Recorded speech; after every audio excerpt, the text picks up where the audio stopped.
Today we're going to take a look at Smarter and Stronger Back Muscles Part 2. It's just a little twist on the exercise we looked at last week. Very, very powerful.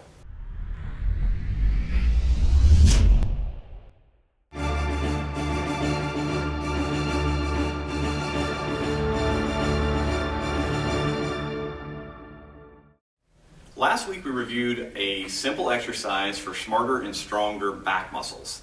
Now what I'm going to do this week is show you a different version of the same exercise, but what we're going to do is we're going to transition from working the muscles on the outer part of the spine to working on the muscles toward the inner part of the spine. And you'll feel that quite distinctly as you do the exercise. Now it is almost identical to last week with one what looks like minor but really major exception in terms of the movements that we have to make.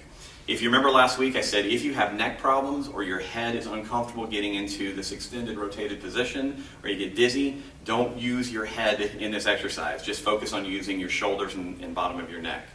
So to compare and contrast, let me show you very quickly what we did last week.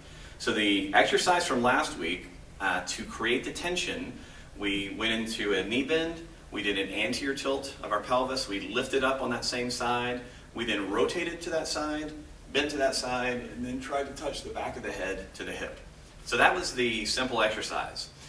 Now this week, the major difference is going to be in the rotational aspect, because rather than rotating to that side, we have to rotate away, but keep everything else the same.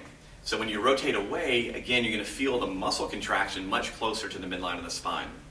So like last week, what I want to start off with is a little bit of stretch so that we can kind of mobilize that area, and then we'll go into the contraction. So I'm going to again work on the right side of my body. Please follow along, and we'll do everything the same, and then you can explore it on the left side.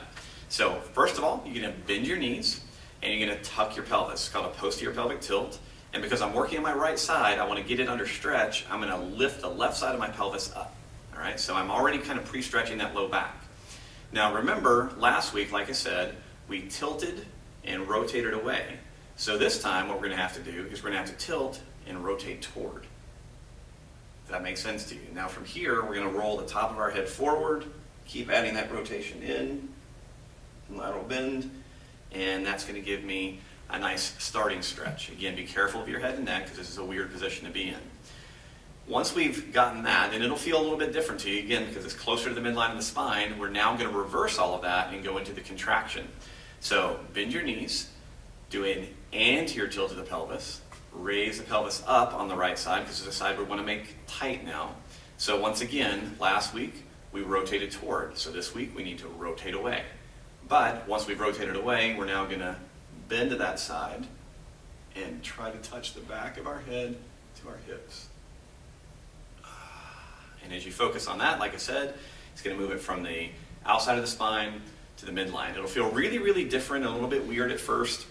It may take you some repetition to really figure out the angles. The main thing I want you to do with this exercise is play with it. And play with both versions so that you can really start to develop a better map, better understanding of the different muscles that travel down and support your spine and move you and maintain posture and do all kinds of other good stuff for us. Most people do not have good awareness of the muscles of their back. So this particular style of exercise will increase your, if you want to think of it, movement intelligence for all these muscles, and usually will help reduce pain and improve movement. So go carefully, make sure to keep the tension 3 out of 10 in the beginning. Play with different angles, because as you play with different angles, you'll be able to move the tension up and down your back. And sometimes you'll find that one spot that's like, oh, that's perfect. I've been trying to free that area for a long, long time. So give this a shot. If you have any questions about either last week's blog or this one, please let me know. Otherwise, good luck. I hope you really enjoy these.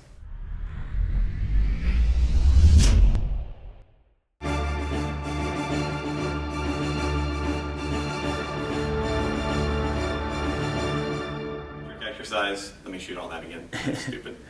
Okay. I'm moving. I my what? All right. I think I might. With dignity. What was I saying? Still rolling. Ignore the laughing.